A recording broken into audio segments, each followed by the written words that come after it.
remember me from last year. I have 3 boys, the younger 2, which have autism. I've gone to great lengths to provide for my boys the physician-prescribed treatment for their neurobiological disorder. Sage, rain, dead obtained. You heard everything last year. I won't go into it. I have different news this year. Last year, my husband's work changed their insurance to include ABA services. My world, the future of my children, and my reality was changed. What was once despair is now filled with hope. My children are getting the help that they need, and they are responding. I was told my 5-year-old would never integrate into a normal classroom, and he is spending time with his shadow every day. He has progressed so much, his teacher contacted me last week to update his IEP. My 3-year-old went from a child who couldn't chew to a child who was playing independently, approaching people, initiating contact, and picking up many skills. One of his goals was to learn 50 signs, he can't talk, in 1 year. He learned 4 last week. We are meeting every 9 weeks to update his IEP. The changes have been incredible. No longer is the gap being increased between them and their peers. Instead, I'm bridging the gap. I talked to the HR department at my husband's work, a company of less than 500, and they told me the cost of the insurance policy that they have now over the one that they had for the last 3 years, the cost has dropped. While the company continues to grow by over 50%. My personal experience has been the facts in my life. This has been a win-win situation for that company and for families, including my own. My situation is an exception. In fact, I know of no other family who has benefited the way I've been able to benefit. And I know all children need ABA to take the financial strain off of the public sector. And I just briefly, I bought sad pictures of my kids last year. And Corlin just turned 3. He's really, really happy.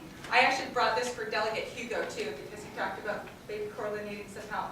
And here's my 5-year-old. And honestly, the world has changed for us. And I'm hoping that today, maybe the world will change for some other families. Thank you. Mr. Chairman, can Delegate I ask a quick question? for the paper. Yes. No, You- the speaker. Sure.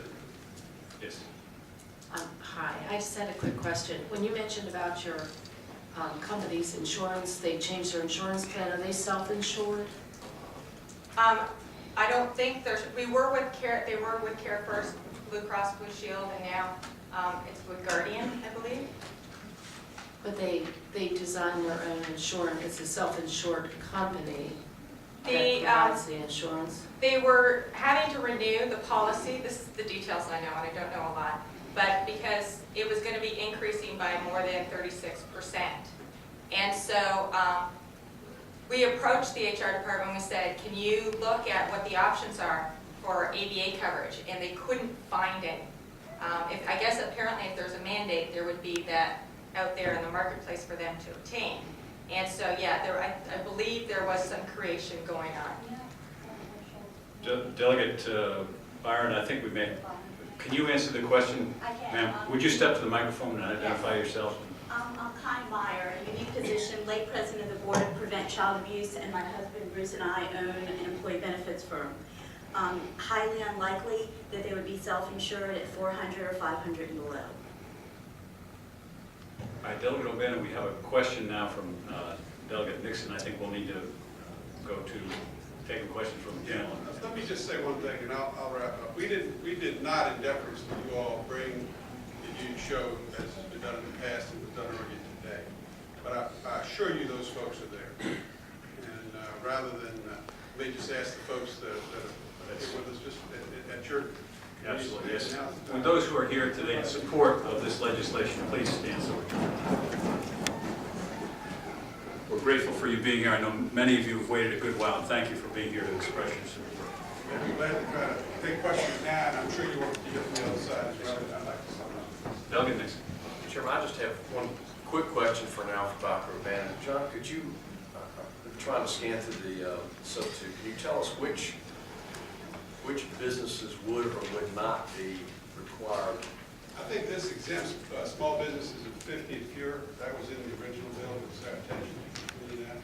I can defer to Mr. Manning. It's on line 4, page 4, lines 85.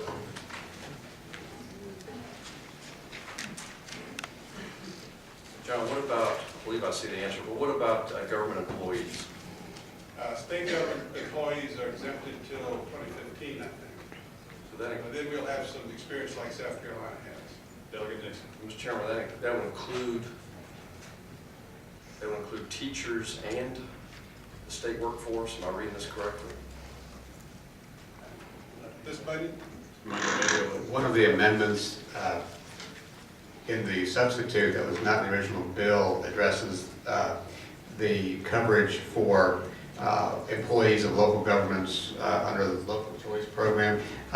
If you look at subsection I, starting on line 99, the introduced bill provided the exemption for state employees pursuant to section 2.22818.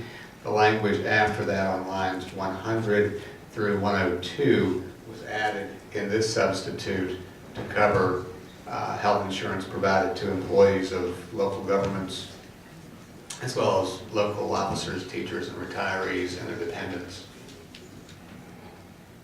All right, thank you. Thank you. Thanks, sir. Delegate Juwan. Very quick question. Who are, John,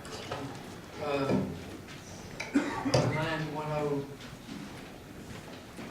102 on page 4, it says, and the dependents of such employees, teachers, and retirees. Who are the dependents that would not have to pay? We may need to get staff and Mr. Manning?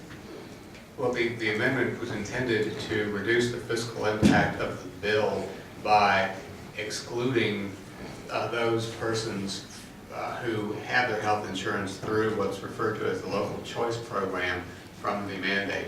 So the policies provided through these government programs would not provide the benefit. Delegate Juwan, did you get? We've had the presentation now by the proponents. Let me ask if there are any in opposition to this measure. And again, I'm going to put the time limit on no longer than 15 minutes for opponents. Delegate Byron. Just a quick question before we get to that. Delegate Byron. Delegate Bannon, can you tell me, is there any coverage under Medicaid or FAMOS right now for this?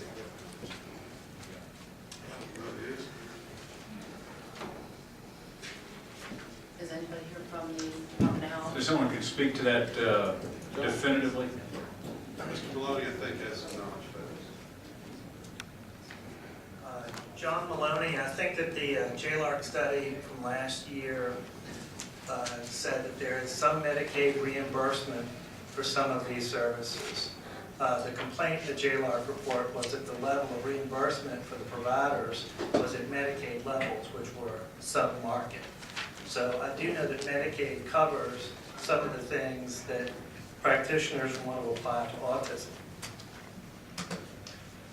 Okay, that's not Delegate FAMOS, Byron. that's just, Yep. thank you, Mr. Chairman, for just made sure I understood that. That's just Medicaid he's referring to. All right.